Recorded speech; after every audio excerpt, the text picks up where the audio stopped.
Yeah, I think so. Actually, no, I don't. Let me see.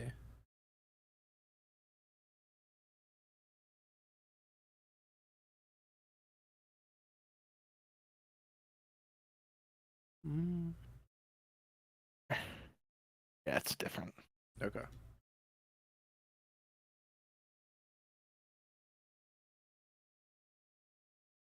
Uh,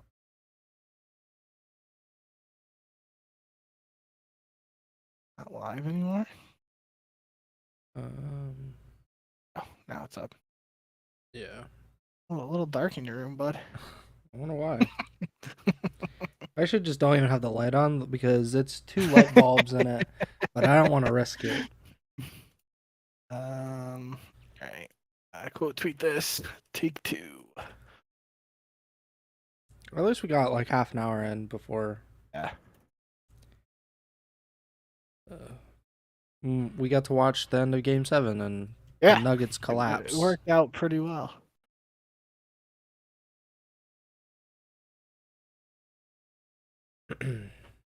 Alrighty. You ready to You get begin. restarted?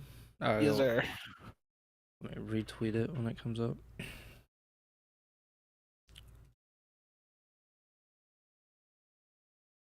This happened a few times, not necessarily this exact thing, but I feel like Well, we've I had was a little it, connection issues it. before. All I had was the circle spinning in the middle, so I thought I lost internet. But then I immediately went to Twitter and I refreshed, and like it refreshed instantly. So I was like, "That's weird." And then I saw your text, and I was like, "Oh, not me."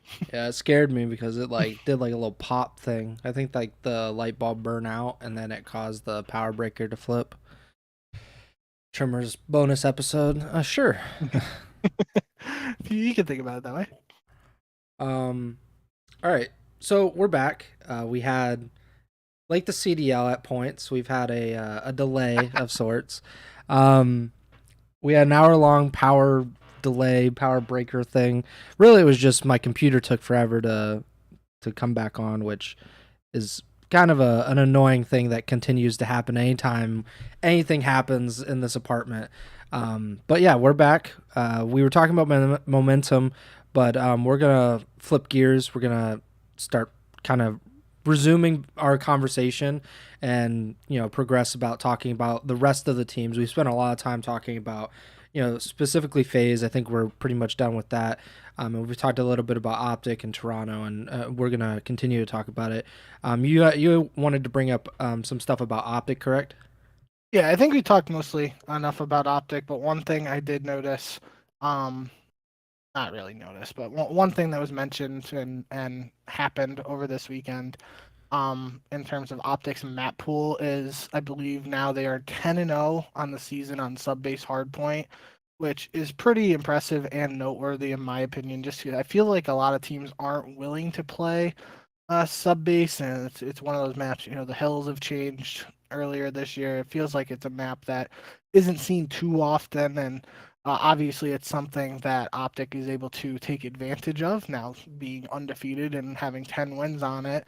Notably, earlier in the tournament, I believe the first time OpTic, yes. So the first time OpTic played Toronto, both teams were 7-0 on sub-based hardpoint heading into that series. So it was really like a square up match, and OpTic was able to take that one, despite going on to lose that series to Toronto. And then in the grand finals, OpTic was able to take sub-base hardpoint again after beating Miami on it, in between the two Toronto series. So 10-0. Pretty impressive. Will be noteworthy to see if that's continued to be allowed in the veto process for OpTic, or how it could, it could be a thing like, other teams are like OpTic's 10-0 on this map. It's just an auto veto against them now, and that could be something that works in OpTic's favor if they're able to just focus on all the other maps in the hardpoint rotation and get even better at those. It could only work in their favor technically. So, something to keep an eye on there. The other thing, final thing really on the OpTic front that I think we need to bring up because we have spent a lot of time on them was Shotzzy being named MVP of the tournament. Obviously, we went live probably around the same time or a little after the flank did. So I have not been able to hear what Patty P had to say on the subject, but the Shotzi is not a superstar gang. It's probably down bad a little bit after him being named MVP of this tournament and some of the performances he put up. A 1.37 KD in the final series against Toronto. And in the series against Atlanta, he had 118 kills, which I believe is the most in a series. If it's not, it's really close. I'm pretty sure it was 116 the mark before, and it was tied between a couple people. I think Gwen and somebody else potentially. Um, so yeah, Shotzi proving some doubters wrong, having a superstar level performance this year, and obviously that's all in good fun at the end of the day in terms of what you define as a superstar and whatnot. But obviously a a noteworthy achievement for a player who's been doing it for a while now at a high level and getting some recognition there. So yeah, despite the break in the action on our front, I think main talking points are OpTic getting the job done, capturing a title first time in 805 days. Probably we've always mentioned in previous episodes the Green Wall expects first place finishes, and they're able to get one here. And then FaZe, we talked about their struggles in S&D, notably today, losing 4 straight search and destroys. We'll have to see how they are able to, get back in the VOD reviews in the classroom and try and work some things out heading into Major 4. Yeah. Let's talk about Toronto real quick, because we have mentioned them a little bit. Obviously, they were a big part of this tournament with getting to the grand finals, them hosting the event as well. So they definitely had the crowd on their side for many of these matches. And they were the first team in whatever, a month and a half, 2 months to beat FaZe, which is a very notable thing, and especially the way that they did it in that Game 5 round 11 that we talked about earlier. But what I just looked at was Toronto. So they've obviously been one of the best teams all season long. They won Major 1, and have been really competitive since the very beginning. But aside from their first loss of the season, which was a 3-0 upset to the Boston Breach, which feels like a lifetime ago. It was in December. So that was their first loss. Since then, they have lost, I believe, 6 matches total. So 6 matches in pretty much 4-5 months. All of those losses have been to one of the top 3 teams, or top 4 teams, excuse me, New York, Atlanta, or OpTic. No other team has beat them. They won Major 1, so they went undefeated. They beat FaZe twice at that event. And then Major 2 qualifiers, they lost to FaZe and OpTic online. And then at Major 2, they lost to OpTic in New York. Major 3 qualifiers, they only lost to FaZe. And then obviously today, they lost to OpTic in the grand finals of Major 3, which I think is very important to note, because we've seen with other teams, obviously New York is probably the best example of the top 4, that they lose games or matches that they probably shouldn't, or to opponents that they probably shouldn't.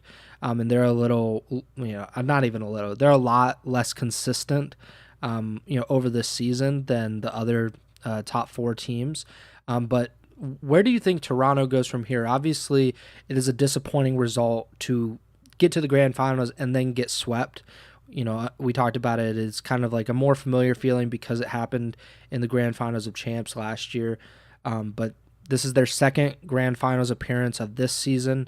They won Major 1, Major 2. I believe they got top 4, or I think they got 4th at that event. And then obviously getting second here. So it seems promising. What do you think? Because there was a lot of talk about Envoy, especially after Major 2. Yeah. I think the context there, that it's good that you were able to look it up and see the breakdown there of their losses over the last couple months. In the sense that I don't think Toronto necessarily needs to.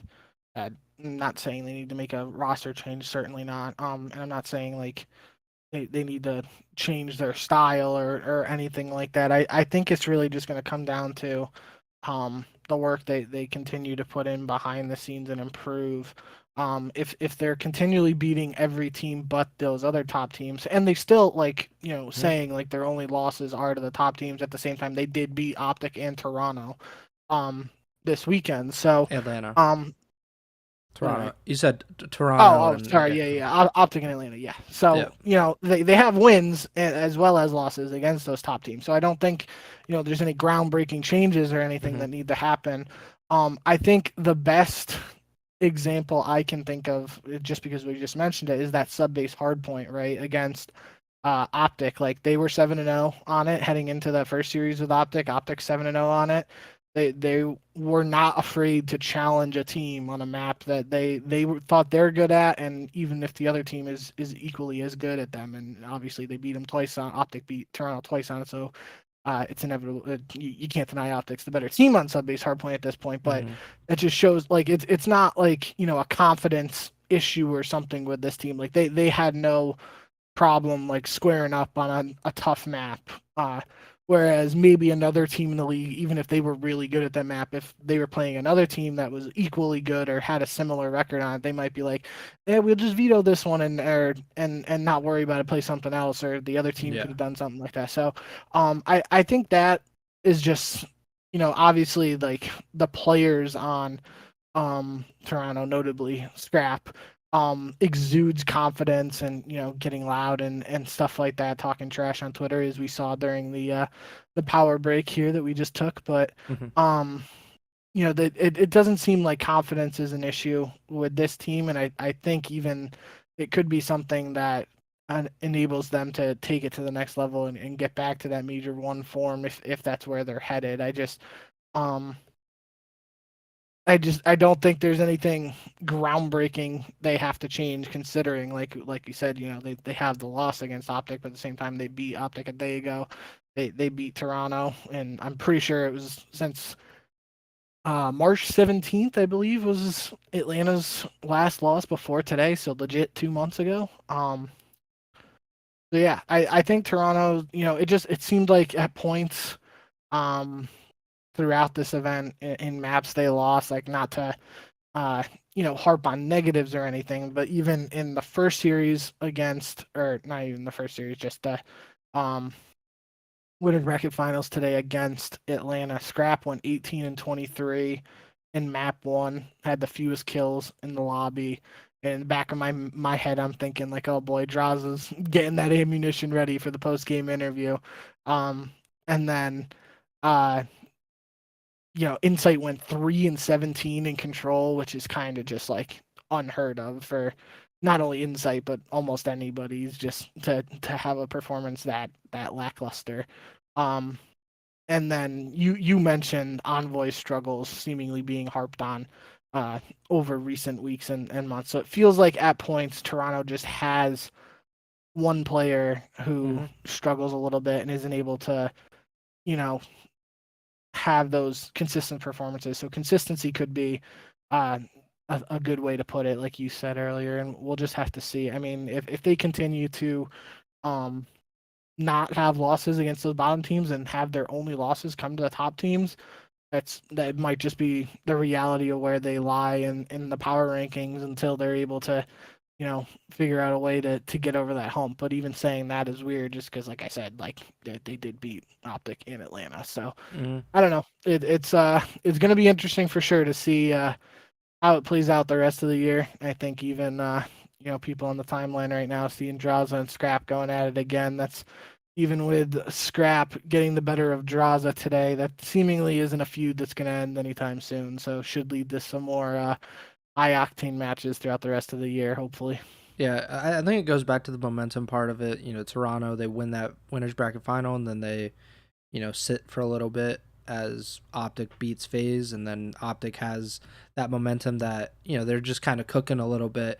Obviously, there's a big confidence boost to beat a team that they hadn't beaten to that point. So that could have played into the grand finals. We don't really know. It's hard. I don't think that there's a big difference in skill gap or whatever between OpTic and Toronto.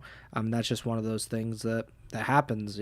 But yeah, I looked it up. You're right. On March 17th, FaZe lost to LAG, which was their last loss before today. They won 13 consecutive matches before losing to Toronto today, and obviously they're now on a 2-match loss streak. So, maybe FaZe gonna be at the bottom of the CDL standings at some point. Nah, I'm just kidding, but That'd be impressive. that would be like impossible, I think. I don't It know. would. Boston Breach would probably have to win literally every single match, but I don't even think that's enough. yeah, I don't think so. Let's talk about New York real quick because Yeah. they're the other top 4 team, and they're solidly the 4th team at this point. Major 3, they finished 4th, fittingly. They beat LAT in the first round, then they get swept by FaZe in the second. Then they drop down to loser bracket. They beat the Seattle Surge, which definitely got Civ fired up. And then New York ends up losing Game 5 to OpTic in the loser semifinals. I don't really know what there is to say. Like, obviously it's not a bad performance. Like, I don't want to make it sound like that. It's just that they didn't really show me anything that I didn't already think of them, because they beat LAT in Seattle. We've talked about it before. You can only beat who's in front of you. So, like, it's not like, they didn't play Toronto, so they didn't get the opportunity to beat Toronto, which I believe they did at, like, Major 2. To that point, though, like, they beat LAT, who are inconsistent. They beat Seattle, who are inconsistent. And they lost to OpTic and FaZe, who are much more consistent and much more on their playing field. Like, those teams are competing against each other. It's really not that important if New York is beating Seattle necessarily. So yeah, I wasn't really surprised by New York at all. Anything stand out to you with their 4th place finish this weekend? I'm just going to use this opportunity to loop in LA Thieves here because that was really, in our eyes, and I don't want to speak for the entire community, but so just in our eyes, the only opening day matchup in Winners Round 1 that had quote unquote upset potential was New York LA Thieves.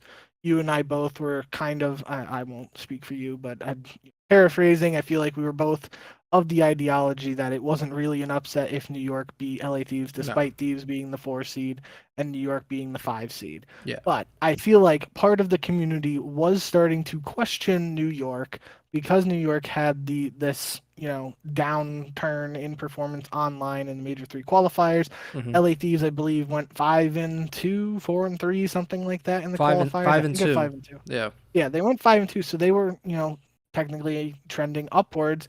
And I think people were. It wouldn't shock me if more people than previously were thinking Thieves to beat New York in the first round here. Needless to say, obviously New York takes the first round matchup. I will say, LAT wins the map 1 hardpoint first map of the tournament on Thursday. LA Thieves go up 1-0, and I'm sitting there watching, thinking like, oh, this isn't what I was expecting, and is this really like signaling a downturn for New York? But after that, New York was able to pick things up and take pretty convincing control of the series from there. And I don't have the specific numbers or examples in front of me, but I know I feel like, especially just earlier today when I was watching New York versus OpTic, Hydra had a couple highlight reel plays as we've come to expect from him over the years, and there's still that slaying potential on New York. Notably, what stood out to me, if I remember correctly, New York had a 3-0 win on Invasion Control against OpTic, and I remember that because I wrote in the notes, New York won 2 offenses on Invasion Control in that, and they capped A, which is the one by Water Street, not the site B that everybody usually goes to first. They capped A first, then went to B, and they did that twice to win 3-0 on Invasion Control. We've talked about Invasion Control being a very 3-2 heavy map where you expect teams to 5 defensive round wins. New York flipped the script there, and I was like, you haven't seen a lot of 3-0s on Invasion Control, especially from the top teams. And then in the very next series, Atlanta versus Toronto, Atlanta 3-0'd Toronto on invasion control. So that kind of ruined my thought there, and I ended up changing in the notes. But needless to say, I think New York solidified its case to be that number 4 team. Now, I don't think you can put them higher than No. 4th, but I think there were people questioning if they actually were the top 4 or that 4th best team heading into this event just because of the online performance. And I think they were able to put that to bed and show that they are the 4th team, despite, like you said, you can only beat the teams put in front of you. It's not like they beat any of those top 3 teams technically ahead of you, but I think it's pretty clear the top 4 is the top 4, and that's where we're going to stay right now. I will say, and mostly a joking fashion, but it could turn out to be true. You mentioned earlier that we've seen the 3 of the top 4 teams win an event this year. That could mean it's New York's turn at Major 4, and we know what happened last year when they won the event before champs. So, there's ever a time for it to finally start to click for this New York team. It's certainly at the end of the year, and we've seen them do it just as recently as last year. So, I think this New York team still has strong potential, but I'm not going to get overly excited about it until I see them get some wins against the top teams, which they didn't beat at this event. Yeah. So I would say that, like I said earlier, FaZe number 1, and then there's like a little gap, and then there's OpTic, and then there's a little gap, and then there's Toronto, and then there's a bigger gap between Toronto and New York. Yeah. But there's a pretty sizable gap between New York and whoever you want to put as the 5th place team, because we didn't really get a good answer on that this weekend. We were hoping that possibly LAT could solidify, like, we are the 5th team. Like, there's no doubt about it. That did not happen. LAT did win a match, so that's good. But then they lost to Miami, who they were not even in the conversation. They were, months ago at the beginning of the season, but since then they were more at like the very bottom of the CDL, and we expected them to be like 10, 11, 12, that kind of range. But they kind of threw their hat into the ring, so to speak, as a potential 5th team. They beat the Vegas Legion on day 1, which was, or day 2 or whatever, in the first round of the losers bracket, which is crazy just to think that Vegas had such a horrible Major 3 qualifiers and Major 3. And then they beat LAT in the second round of the losers bracket, which, again, LAT, they've had opportunities to prove that they are more capable of, or more deserving of, being in that conversation for being like 5th and 6th, and they just kind of threw it away. They lose to Miami in the second round. Miami ends up losing to OpTic in the third round, which, expected. So there's that. Miami kind of, getting a top 6 finish, possibly being considered now one of the top 6 teams. I don't know. And then there's the Seattle Surge on the other side of the losers bracket. Seattle beats Minnesota. They beat Carolina, and then they lose to New York, who, again, expected result there. So Seattle and Miami finishing in the top 6. Are you more swayed now to put one or both of those teams in the top 6, or is it a case where you're like, I gotta, I'm still rocking with LAT, or I don't know if you could really rock with Vegas at this point? I don't think you can rock with anybody at this point for top 6. I think we've been saying it, especially since the Vegas downturn in performance in these qualifiers and at this major. They were kind of like the 5th team, and then we were saying the rest of the league after that. I think now it's more than ever. It's just, the top 4 and then the rest. I don't even think it's, it's necessary to really say like there's a 5th, 6th best team. It's just the rest of the league after the top 4. I will say for Miami though, obviously the narrative heading into this event was that they were 0-12 map count on LAN. They were quickly able to dispel that by winning a search against Atlanta. Maybe a sign of things to come. Obviously, it was for Atlanta search and destroy. Yeah. I will say though that Miami went 4-0 on 6-star S&D, which was the search that they beat Atlanta on. And I saw Octane tweet after that. The fourth win that Miami got on 6-star search was against OpTic in that losers bracket showdown to end yesterday's action. And Octane tweeted, Miami's high rise and 6-star S&D combo is going to be problematic for teams moving forward. I noted that tweet after Miami won the search against OpTic. And then I was able to add a side note to that because OpTic just won the 2 respawns after that. So obviously going 4-0 on 6-star search and destroy is good for Miami, and that could be something that's important for them throughout the rest of the year. But it's not necessarily going to be a huge problem for other teams if they aren't able to take a respawn, because if they can't win one respawn to rely on those 2 searches, then it's not making a huge difference at the end of the day.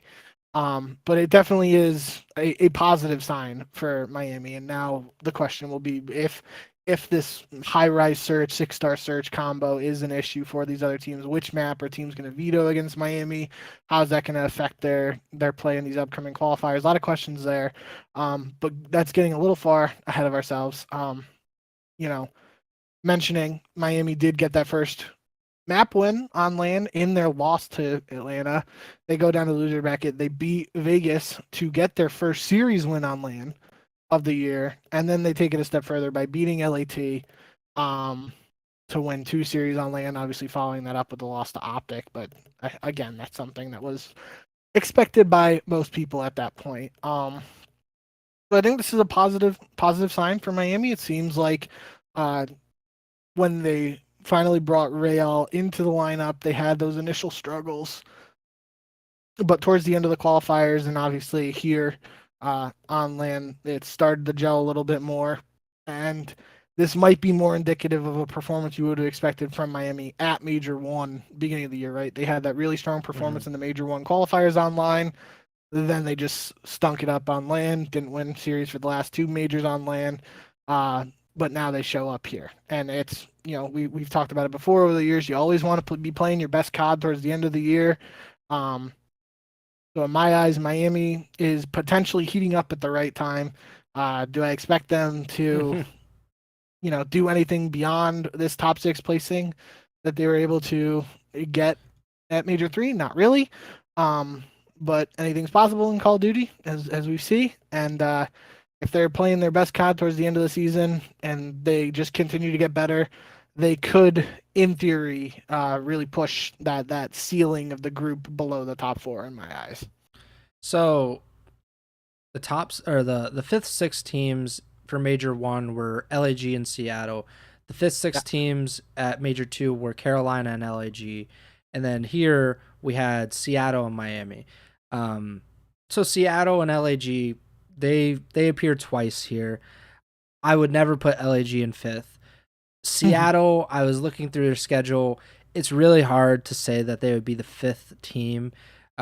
Despite they beat Carolina, they beat Minnesota here at the major, and they lost to Toronto and New York. Okay, like those are teams that they should lose to, or at least New York and Toronto should beat Seattle.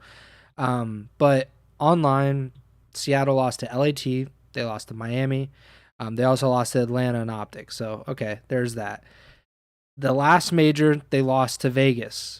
At the last qualifiers, they lost to Boston, Vegas, Minnesota, Carolina. Like, there's no rhyme or reason why you would really believe in Seattle. To that point, though, there's no reason to believe in any of these 8 teams.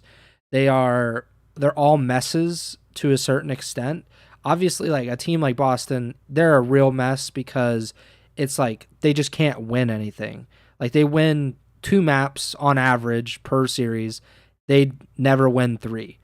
Minnesota, it looks like dead in the water. Like they just like completely are flat again. LAG, the Lanimals that had been for the last 2 majors, they lose first round to Carolina.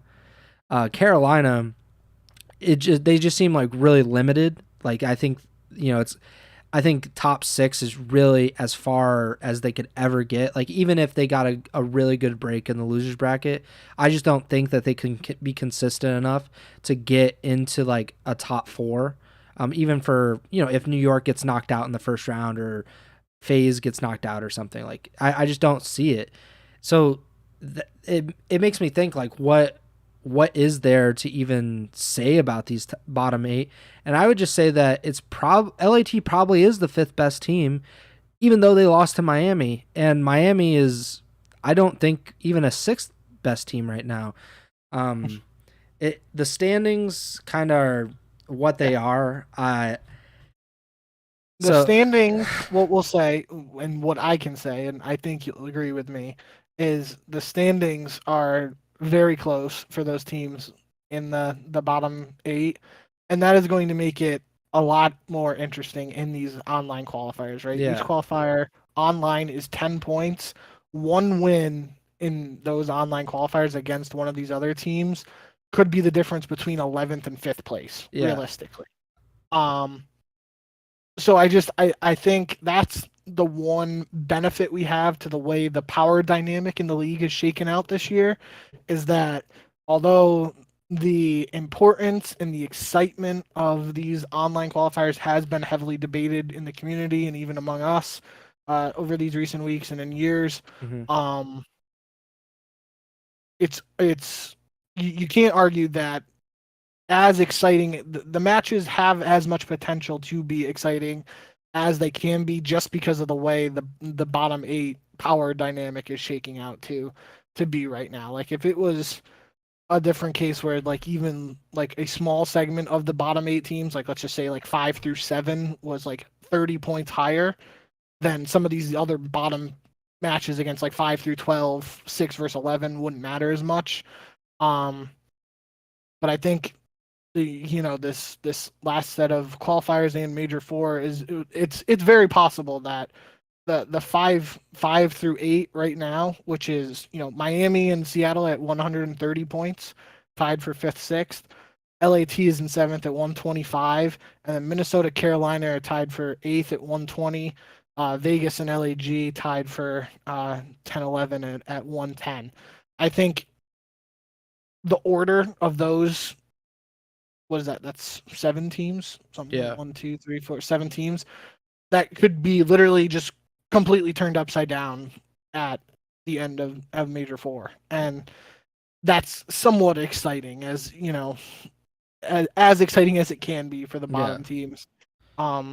It's exciting for the viewers because we like Atlanta, OpTic, and Toronto. They've already clinched spots at champs. So, like, no matter what, they could never go farther than 8th. And realistically, New York is also in that category. They just haven't officially clinched. But there's, like, almost no way that they would fall to 9th in any scenario. So those 4 teams, like, we already know they're going to be at champs. They're very, very likely going to be the top 4 seeds, so they won't play each other in the first round of champs. But 5th, who knows, 6th, who knows, 7th, who knows, 8th. Like, the only consistent thing, maybe that's not the right word, but the only constant, I think, in the bottom 8 is that Boston is going to be in last. Like, and that technically could change, but they're just like so far below people now that it feels like they're stuck there, no matter if they have a relatively good Major 4. They would have, if they went 6-1 in the Major 4 qualifiers and LAG went 0-7, they would still be tied at 110 points, Boston and LAG. Yeah. So Boston would have to win 6 matches in the qualifiers, which they just won 0 matches in the Major 3 cycle. So I think it's a pretty safe bet that Boston is going to end up down at the bottom.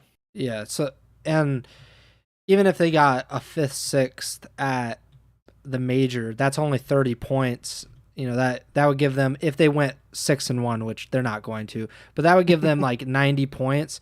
And that would rely on like Seattle, LAT, Carolina all losing 5 of their matches or more. So yeah, I think, let me just go quickly through the standings.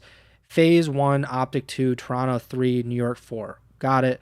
Like you said, Miami at 5, Miami and Seattle tied at 5th, LAT in 7th, Carolina, Minnesota tied for 8th, Vegas and LAG tied for 10th, and then Boston down in 12th. I think it's actually a pretty good reflection of this season. Usually Yeah. standings are a little bit weirder because you're like, oh, okay, like that team is probably a lot better than their standings. I don't think that at all about any of these teams. FaZe is a little bit ahead of OpTic. OpTic is a little bit ahead of Toronto. Toronto has a pretty big gap to New York. New York has a pretty big gap to Miami and Seattle. And then other than Boston, the rest of the teams are jumbled up where there's 20 points separating 5th and 11th. So that's 2 online wins. That's, the difference of like 5th, 6th or something. Like a 5th, 6th placing despite going 0-7 in the qualifiers could be enough for one of those teams to jump another team and get into champs. But yeah, I think it's a good reflection of just like how ridiculous this season has been. I've honestly never remembered even a like CWL season where the teams were so far apart in terms of like there was such a drawing of a line between the top 4, top 5, top 6 or whatever and the rest. Even in like the years where like a team like Epsilon, like usually that was the only team really that was doing that poorly. It's really like everybody else other than the top 4 has completely stunk it up on different occasions. And I mean, it's kind of fitting that Miami and Seattle, who have had like these weird online stretches, weird majors, that they're right now in the driver's seat. Miami, it's really just that they did super well in the Major 1 qualifiers and then did pretty well this weekend. And that's done a lot for them to get to this point. And like a team like LAG are technically in a tie for 10th, and they suck online. Like they are horrible online, but they've been carried by their LAN performances. I'm fascinated by how this season has went. I don't know if you had any thoughts on any specific team. Obviously, we've kind of mentioned here or there. Vegas probably jumps out as like this was, like the qualifiers and major from hell, considering they won 2 qualifiers and then obviously got first rounded at this major, which is this has been a pretty disappointing month or so for the Las Vegas Legion. Yeah, I think I'll just rapid fire through these. Yeah. The bottom 8 teams real quick, and if you have anything to add on, go ahead and stop me. I think for Boston, just starting out with them, it's very I feel bad for them. Just their performance at this major literally perfectly summed up this entire Major 3 cycle for them and their entire run since the roster change with getting rid of Slasher and ASIM, which shout out ASIM. He went back to FC Black and won the Challengers event this weekend. So I know we talked about him a couple episodes ago, what the future holds for him. He went back down to the pit, proved he's still, able to beat everybody down there. So really that helps his case despite the poor performances of the Boston and Vegas teams that he was on this year at least. But for Boston at this event, they lose 3-2 to LA Thieves. It's another series where they lose both S&Ds and they lose a game 5. Those were 2 things that were very consistent for Boston online, and it played out that way exactly at Major 3. So it's going to be interesting to see. I think the writing's on the wall for Boston. I think it's pretty clear they're going to be on the outside looking in when it comes to champs, and I don't expect them to make any further roster moves. I'd be pretty surprised, but I guess anything's possible at this point. For LAG, I think it was really promising at first. They had that week. They bring in Flames for Assault, and they had that 2-0 week in the online qualifiers, and after that, they just haven't been winning. I know they played OpTic in one of those online matches after that 2-0 week, so that's obviously a tough match. But disappointing performance for LAG, especially as you noted, they've played so well on LAN. up to this point, just weren't able to replicate that here. So they're in a situation where towards the bottom of the standings, they're going to have to play really well online, which hasn't been their strong suit necessarily. And then have a good performance at Major Four on land, which is obviously, just based on their history this year, that's probably more likely than playing well online. So they're in a decent position to potentially make a run, but just based on recent performances, it's going to be tough. But we'll have to see what they got cooking up over there. Then Vegas, like you said, yeah, that's really um, the tough one for me and a lot of people. I feel like um, the series they played at this event was against Miami, like you said, and Miami is obviously able to win 2 S&Ds, which is uh, a theme that we always mention. S&D wins championships, and in this case, S&D wins round one losers bracket matchups and eliminates Vegas from the tournament. Same thing. So, um, but I mean the 2 S&D losses, I don't, we mentioned Miami high rise and 6-star search and destroy lately. For a team like Vegas that just made a recent roster change. Did I lose internet? No, you're good. Oh, stream crashed for me. For a team that just made a roster change, you don't necessarily expect them to be super strong in search. So that the 2 losses there make a little bit more sense. But yeah, Vegas, a team that we were considering as potentially the 5th best in the league, now looking very far from that. They have with this new roster, presumably you don't think they're going to make another change. I guess anything's possible. Yeah, anything is. But they got this online stage and another major to try and make something happen and get into that top 8 to secure a champ's position.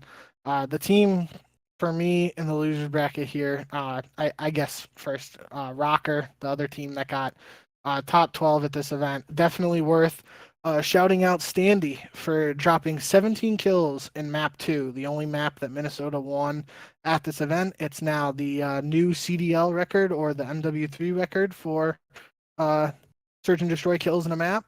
But other than that, Minnesota wasn't able to get much going, and kind of, not really sure what's going on there. Minnesota, if I had to pick right now, I would probably say Minnesota is going to be one of those teams that's not making champs of the bottom 8, just based on recent performances. But it is interesting in terms of that series dynamic, as we've talked about Seattle Search previously in the previous iterations of the team. The only map that Minnesota is able to win is the Search there. But I feel like they've been, just inconsistent since making this last roster change, and nothing really stands out outside of, Standy's record-breaking performance. It literally took a record-breaking performance for Minnesota to win one map on land. So that is, tough look for Minnesota, but like all these teams, and just based on how close it is, they have some wiggle room here and the potential to just have a strong online qualifier stage before Major Four could set them up and just completely change the narrative around the whole team. The one team haven't really talked as much about is Carolina. I really think, again, if I had to pick right now, Carolina to me is one of those teams in that 5-8 slot. I thought they played well for the most part this weekend. Obviously, they had losses to OpTic and Seattle. But I thought they had a lot of competitive maps, and people were mentioning, I saw a lot of tweets about like Fellow just playing really well on LAN. And I feel like if that's something, like we've talked a lot about Gwen being like the star of the team. And if Fellow is able to turn up on land, people even meant, I saw some tweets of like Clayster turning back the clock and stuff like that. If those other guys get going and Gwen's still playing up to that rookie of the year level that a lot of people are looking at right now, I think this Carolina team has the potential to be at champs when it's all said and done. Like you said, I don't really think they're going to go any further than 5th, 6th potentially. But I think at this point, getting a champ spot is what these bottom 8 teams are fighting for, and I think I expect Carolina to be one of those teams in the 5th through 8th slot. Um, I mentioned Rookie of the Year there, though, but Abuza might have something to say about that now with Seattle. There was a funny tweet. I don't know where. I know I put it in here somewhere. But Seattle tweeted something like, "Where are your rookies of the year now?" After one of Seattle's wins with Abuza. Oh yeah, it was Seattle versus Carolina. And Seattle tweeted, "Where are your top 5 rookies now?" And it was Abuza with a middle finger holding up and breaking point showing the top 5 rookies being Gwyn, Linz, Geo, Estriel, and Snoopy. Um, so yeah, I think you mentioned it. Seattle having 2 top 6 placings on land now with LAG.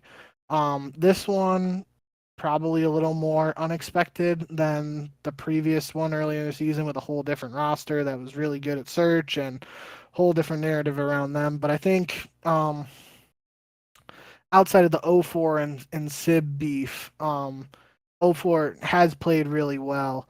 And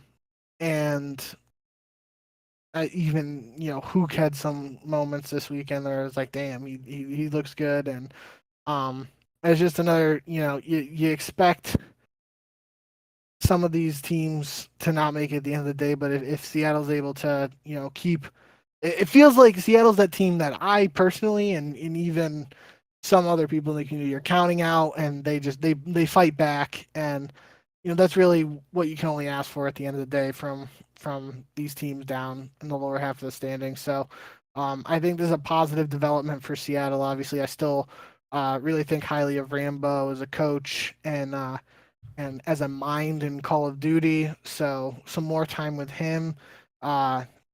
And 04 mentioned something like that in one of the post game interviews. That's what had me thinking about that. So I think some more time for this roster working together. They have a decent performance in the qualifiers, and they're able to get a top 8 placing at Major 4. They should be one of those teams punching a ticket to champs at the end of the regular season. But I think that's all of the teams now. We kind of talked about LAT and Miami already. Yes, I'm pretty sure we talked about everybody. It's been a while now, though. So Yeah. I don't know. You got anything to add? Go ahead. I just wanted to say with Boston, I just love talking about teams that are like either really good or really bad. Like it's very interesting. So Got to be a Browns fan thing, huh? all right, chill out with that. Jesus, that No, was. I'm serious. Like Yes, way- I enjoy watching the dregs of respective sports leagues. I should become a Detroit Pistons fan or something. I don't know, but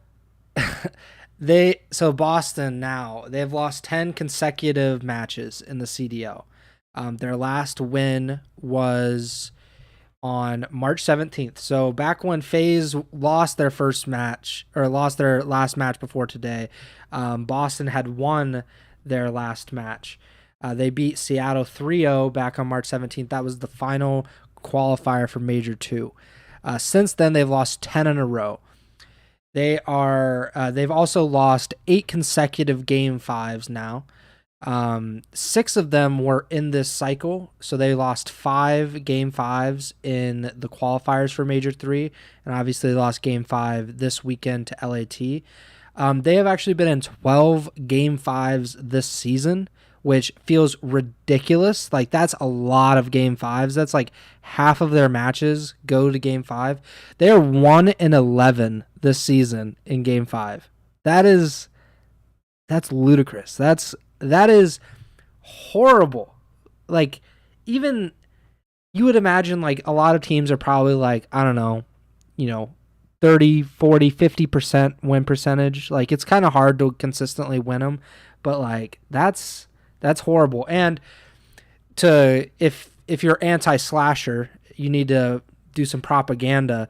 I believe they were 1-3 with him in Game 5, so that's still not good. That's a 25% win percentage. I'm just saying. But yeah, Boston, dead in the water. They are all but really eliminated from champs contention, which makes them the only team to do that. I think they have a long ways to go until their Paris Legion levels of bad. I think the Legion might have went like 16 matches without winning, which is a ridiculous stat by itself. So they have Boston is the second longest losing streak in CDL history. So still quite a bit to go there. I don't really have anything else to say about most of these other teams. Um, I think they're kind of what they are. It is obviously disappointing that Vegas has fallen off so hard, because I think we expected a little bit more of them, and I don't know, that purge roster change might be one of the worst roster changes in a long, long time, for any CDL team. So we'll see what happens. Hopefully they don't. If they do and they miss out on champs again, which would they've never actually participated in an 8-team champs. That would be like a disaster for them. But yeah, I think that about does it. I mean, we've talked for a long time. We've been here for a long time because of the power outage thing. So, but yeah, I think we did a pretty good job this weekend at Major 3. We did the pick'ems, obviously. You went 12-6. I went 11-7. Really, FaZe screwed us a little bit. And obviously we had a few other losses along the way. The bottom 8 is a crapshoot. So we're just kind of shooting fish in a barrel, or whatever the saying is. But you are now 123-57. I'm 119-61. Tremor obviously 0-1. So still winless through 3. It's kind of like the Boston breach of this podcast, if you ask me. But yeah, that about does it. Make sure to like and subscribe. Make sure to follow the podcast feed wherever you're listening or watching on. We're on Spotify, Apple Podcasts, YouTube, etc. We will hopefully be back next week. I'm not actually sure. I think we have a week off between matches. What do you want to say? It's only this week. It's only this week though. So in theory, we should be back early next week, potentially a week from today, because matches resume on May 31st. This is the shortest break Oh yeah, between yeah. Usually there's major 2 weeks cycles. off or Yeah. more. But yeah, so we'll be back next week. We could do a kind of a little bit of a preview for Major 4 qualifiers, and if you have any questions that you want to ask, obviously there's been a lot of moving and mixing around in the CDL over the weekend. So if you want to ask some questions, please put them in the YouTube comments. You could tweet at us. He's at jbink with 2Ks, at Pres Byers, and the podcaster is at Ego Chall Podcast. I'm sure there's other ways to do give us questions or whatever, but that's probably the best way to do it, and we'll answer them if you have any on the next episode. I do want to talk next week about the online qualifiers, because of that Ben tweet that I talked to you about, but we could talk about that off air. But yeah, I think that about does it. Bink, take it away. Yep. Thank you guys as always for all the support. Said it almost 2-ish hours ago at this point now. But I seriously do think that today, in particular, Championship Sunday's action, potentially one of the best single days of Call of Duty esports action in a very long time, and certainly this year in my eyes. So, if you guys did miss any of the action from this weekend, but especially any of the series today, highly recommend going back and watching them. You won't be disappointed. A lot of good stuff, and we had a lot of stuff to talk about. But end of the day, this is 3 majors down, only 1 to go. So got a couple weeks of online qualifiers coming up. Then the online portion of the season will officially be over. Then we got 1 more LAN heading into champs for the second, so 2 LANs, but 1 more regular season LAN. That'll lock in our top 8, get us to the final LAN of the season. Then before you know it, we'll be talking about a new Call of Duty. There's already rumors coming out, potentially about Black Ops 6 and Black Ops Gulf War, all that stuff that's not potentially confirmed. There are some rumors that an Xbox showcase might be taking place in June that could give us some details on the next Call of Duty title. But we are getting to that point where it's starting to be the end of the CDL season and looking ahead to what the future holds for the next season. So obviously had a lot to talk about today, but there's just going to be more the rest of the way. So hope you guys enjoyed what you heard today. Like Preston said, you got any feedback or questions, let us know and we'll be able to address them. But other than that, yeah, thank you for the support. And as always, remember to send the chow.